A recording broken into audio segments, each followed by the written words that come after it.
Aviv, bonsoir et bienvenue dans un Tribune Foot exceptionnel. Nous sommes au siège de la Fédération française de football, tout simplement parce que ce soir, nous allons remettre les trophées du national, les trophées de la saison 2014-2015.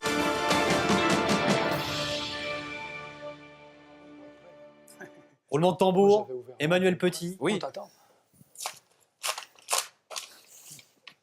Papessane.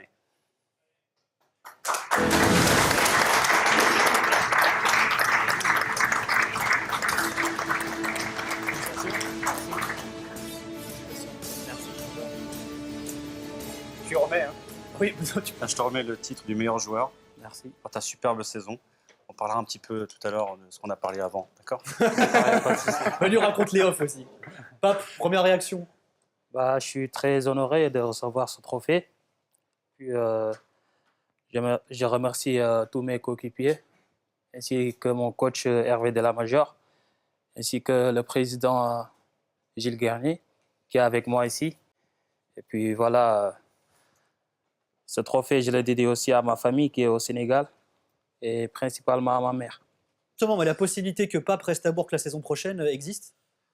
Si on monte, si on arrive à battre Boulogne vendredi, on sera donc en Ligue 2, malgré tous les soucis qu'a pu évoquer Patrice Haddad en début d'émission. Oui, par rapport au stade, oui. Voilà. Mais si on est là, on va se battre pour le garder avec nous, oui, parce que je crois qu'il a trouvé un bon vestiaire. Je crois qu'il est un élément prépondérant au bout de ces 10 mois de ce vestiaire.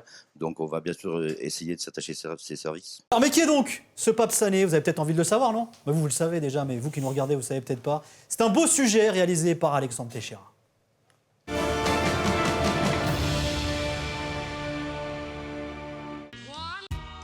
Pape Sané peut avoir le sourire. Le Sénégalais vient d'être élu meilleur joueur du national. Un trophée qui récompense son excellente saison à Bourg-Péronat où il a déjà marqué plus de 20 buts. Prêté par Niort, l'attaquant a trouvé le club idéal pour exprimer tout son potentiel. Ce que je suis venu chercher, je l'ai trouvé ici. C'est quoi? C'est une bonne ambiance dans les vestiaires.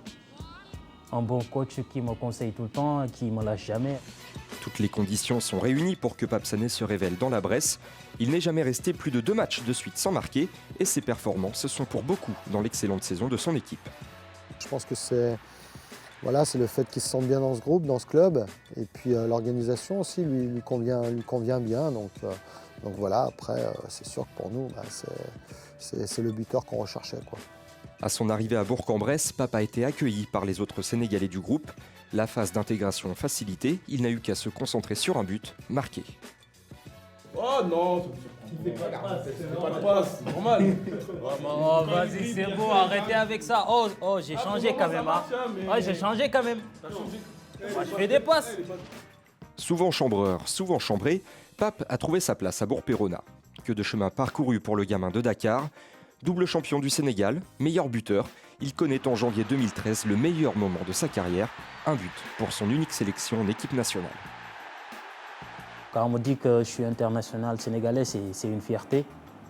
Voilà, tout joueur sénégalais rêverait un jour de porter le maillot national. Dans la foulée, le joueur s'envole pour la France, direction Niort. Les 6 premiers mois sont difficiles, aucun but marqué. Il poursuit alors sa découverte du football français à Colmar. La saison dernière, il inscrit 5 buts en 21 rencontres. En Alsace, le joueur a laissé d'excellents souvenirs. Franchement, il a ramené beaucoup de joie de vivre. C'est quelqu'un qui aime beaucoup rigoler. Il accepte beaucoup les remarques et il est beaucoup dans l'échange. Il a progressé à une vitesse extraordinaire et voir ce qu'il fait actuellement, ça me réjouit sincèrement pour lui. Toutes les personnes interrogées sont unanimes. À 23 ans, sa marge de progression est encore très grande. C'est un joueur qui travaille beaucoup, qui est très à l'écoute. Pour moi, c'est un joueur qui peut aller loin. Franchement, dans quelques années, j'aurai du plaisir à lui demander un autographe parce qu'il sera joueur de Ligue 1. Voilà. Ce trophée de meilleur joueur est un pas de plus dans la carrière prometteuse de Pape Sané. Il lui reste désormais à confirmer un échelon supérieur. Dans la vie, comme face au but, l'attaquant reste sûr de lui, surtout au moment d'évoquer ses rêves. C'est de signer dans un grand club, jouer la Ligue des Champions, et puis voilà, jouer une Coupe d'Afrique et une Coupe du Monde.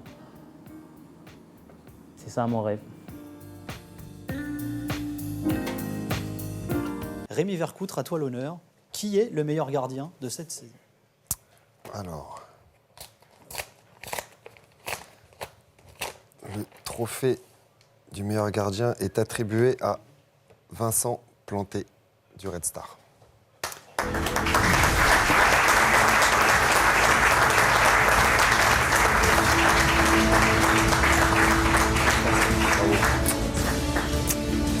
Merci Anne. Bravo Vincent. Merci. Bon, ça te bonjour. fait quoi de recevoir ce trophée? Bah, c'est un honneur parce que c'est ma première récompense individuelle. Donc voilà, mais je voudrais associer pas mal de personnes à ce trophée.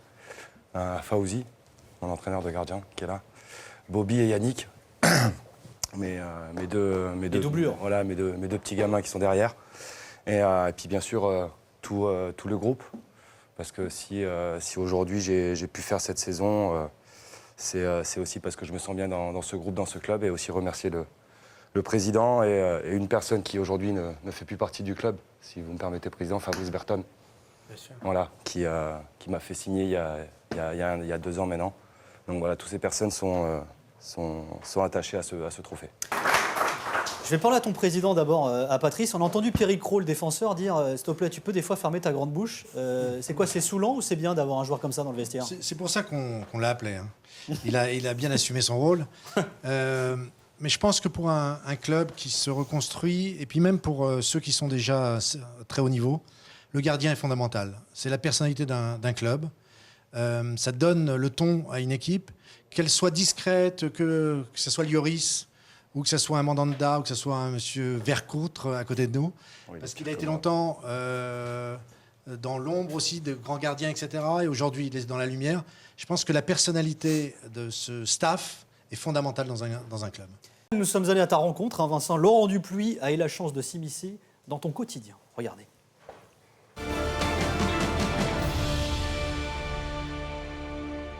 L'émotion était trop forte. À l'heure de retrouver la Ligue 2 et le statut professionnel avec le Red Star, Vincent Planté n'a pu contenir quelques larmes. Il faut dire que son parcours a été jalonné par autant de joie que de désillusions. Et aujourd'hui, après 2 saisons passées en national, le portier odonien est bien content de faire taire ses détracteurs. Beaucoup de personnes m'ont assassiné, entre guillemets, pour le foot. Je pense qu'aujourd'hui, c'est une revanche sur moi-même et sur beaucoup de personnes qui m'ont tué. Voilà, de pouvoir faire cette montée, c'est juste un bonheur. Âgé de 34 ans, Vincent Planté a été bien évidemment l'un des artisans du bon parcours du Red Star. Il a su faire profiter ses coéquipiers de son expérience, lui qui a débuté au centre de formation de Cannes, avant d'évoluer à Caen, Saint-Etienne, Arles-Avignon ou encore Guingamp. Pourtant, être gardien de but n'était pas une vocation pour lui à l'origine. Quand on commence le foot à l'âge de 6 ans, on veut tous être à l'époque des Zidane, Platini, Jean-Pierre Papin. Voilà, moi malheureusement et heureusement, j'étais le plus grand de mon équipe. Personne ne voulait aller dans les buts et mon premier entraîneur m'a dit comme toi tu es le plus grand, tu vas aller dans les buts. Donc voilà, c'est comme ça que j'ai commencé à l'âge de 6 ans dans les buts, quoi. Fan de Joseph-Antoine Bell, Bernard Lama ou encore Fabien Barthez, Vincent Planté s'inspire de ses modèles pour progresser. En 2008, alors qu'il évolue à Caen, il est même nommé parmi les 4 meilleurs gardiens de Ligue 1 en compagnie de Lloris, Mandanda et Landreau. Partout où il passe, il fait preuve de détermination et d'un professionnalisme sans faille. C'est toujours un éternel insatisfait et puis on le voit même à l'entraînement. Quelqu'un qui supporte pas de perdre et ça amène tout le monde, tous les autres joueurs à aller plus haut. Ses qualités et son charisme dans les buts ont également charmé l'entraîneur des gardiens du Red Star.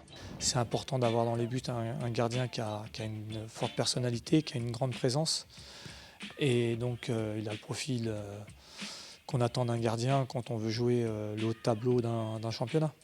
Vincent Planté a aujourd'hui trouvé son équilibre également sur le plan familial. Sa femme, qu'il a rencontrée à 17 ans, et ses 3 enfants vivent à Avignon. Il le rejoint chaque week-end. Il peut alors décompresser et lâcher la pression. Parce que lorsqu'il joue ou qu'il s'entraîne, c'est pas toujours facile pour ses coéquipiers. C'est pas souvent évident. Voilà, dans le vestiaire, il porte souvent des coups de gueule. Et voilà, si tu pouvais des fois un peu fermer ta bouche. Voilà, il y en a qui te remercieraient, je pense, dans l'équipe. Voilà, maintenant on ne pourra plus me changer. Maintenant, je me fais vieillissant pour le football. Donc voilà, j'ai toujours souvent été un gueulard, jamais été satisfait de moi, sauf quand je prends pas de but. Donc voilà, je resterai comme ça. Vincent Planté sait pertinemment qu'il ne lui reste plus beaucoup de temps à jouer au plus haut niveau, mais il a déjà une idée pour sa reconversion. Il souhaite logiquement devenir entraîneur de gardiens. Il a d'ailleurs déjà débuté puisque c'est lui qui s'occupe des jeunes du club. Bonne ou mauvaise nouvelle, c'est selon, mais ses coups de gueule continueront encore à résonner. Il est temps de connaître le nom du meilleur entraîneur de la saison. Il s'appelle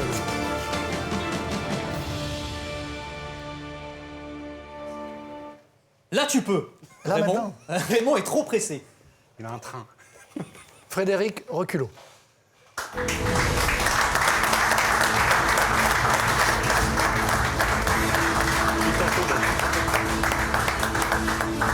J'ai croisé tout à l'heure, t'es passé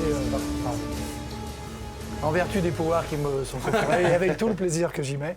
Récompenser un entraîneur, c'est toujours un plaisir.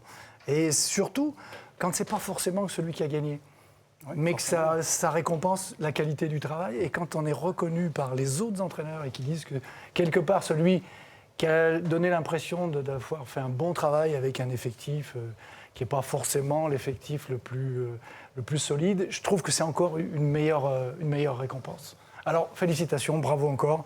Et puis, merci beaucoup. Voilà. L'année prochaine, tu n'auras pas le trophée, mais tu seras Attends, ne lui dis pas au revoir, il vient d'arriver. Il vient d'arriver. Non, mais je le félicitais simplement. Merci. Frédéric Reculot, entraîneur de Luçon. Premières impressions, justement. Alors, Raymond vient de le dire, tu as été élu meilleur entraîneur de la saison par les autres entraîneurs du national, justement. Surpris, forcément. Je ne m'attendais pas forcément à ce genre de trophée. Maintenant, voilà, agréablement surpris. C'est forcément un honneur de recevoir ce genre de récompense. Et voilà, beaucoup de surprises et beaucoup d'honneur, beaucoup de fierté. Alors, vous ne le connaissez peut-être pas, ce bel homme de 43 ans, Alexandre Biggerstaff, est allé sur les traces de ce Luçonnais. Regardez.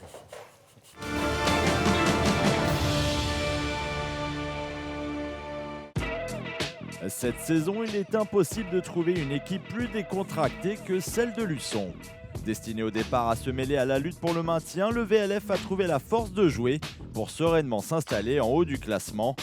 Il y a que les fous qui font ça. Grâce à une équipe joueuse, humble mais ambitieuse, des termes qui correspondent également bien à la personnalité de l'entraîneur Frédéric Reculot, apparemment surnommé... Allez, vas-y. Pep Granola. Ah d'accord, ouais, si, d'accord. Ouais. J'ai déjà entendu celle-là, ouais. Merci Pep. Luçon ne cherche bien évidemment pas encore à défier le Barça, mais l'équipe a su séduire un bon nombre d'observateurs en pratiquant un football de qualité. Une envie prônée depuis longtemps par son entraîneur. Je prends beaucoup de plaisir à regarder l'équipe jouer. J'espère donner beaucoup de plaisir à tous les gens qui nous suivent et qui nous aiment. Mieux encore, Frédéric Reculot peut se targuer d'avoir la meilleure défense du championnat, même en jouant l'attaque à tout va. C'est assez contradictoire de prendre autant de risques et d'être la meilleure défense. C'est vrai qu'il y a beaucoup de gens qui ne le comprennent pas, moi le premier. Une preuve de plus que le groupe vit bien sous l'égide de son coach. Les joueurs, eux, ont visiblement compris l'essentiel. Luçon vient de vivre la meilleure saison de son histoire. Si le club vendéen arrivé en national il y a seulement 2 ans se porte aussi bien, il le doit également à l'implication totale de son homme fort. De l'équipe première aux équipes de jeunes, le coach ne fait pas de différence et gère à tous les niveaux. Je veux rien montrer, je veux juste, je remplis mon réservoir à travers ça. Je me requinque, je me redonne de l'énergie à travers ces moments passés en tant que jeune. J'ai commencé là. Forcément, cela ne peut que rendre fier le président du VLF, qui n'est autre que le père de Frédéric Reculot. On a la chance d'avoir un staff technique et surtout d'avoir Frédéric à la tête de ce staff qui nous fait énormément de travail. Mais j'en suis très content, parce que c'est vrai que j'en suis très content. Je ne peux pas non plus, même que c'est mon fils, je serais quelqu'un d'autre, je serais content, mais je suis encore plus fier parce que c'est Frédéric. Si on veut pérenniser l'équipe nationale, voire au-dessus, il faut aussi derrière qu'on puisse mettre en place nos équipes jeunes. Le travail accompli est énorme, le développement du club est constant et le succès en devient forcément enivrant. L'entraîneur de la saison est bien à Luçon, il a le club dans le sang. Ça fait 43 ans que je suis ici. Donc les choses construites ici, elles le sont déjà, elles sont déjà bien construites, bien avancées. Ouais, forcément que la peur de partir, elle est là aussi. Plus il aura les résultats, plus on va forcément parler de lui. Et c'est bien parce que derrière lui, il y a tout un club. Un club qui le soutiendra quelle que soit sa prochaine démarche. Si demain matin, il doit partir de Luçon pour aller jouer chez les professionnels, mais il ne faut pas qu'il hésite, il faut qu'il y aille. Ouais, je suis prêt à essayer une autre vie. Maintenant voilà, celle qui est là, elle est bien, elle est agréable, et tout le monde est bien, mais ouais, forcément qu'on aimerait toujours un peu plus. Ouais. Sa carrière d'entraîneur est encore jeune, qu'il reste ou qu'il prenne le large, son succès restera le même, dans l'humilité.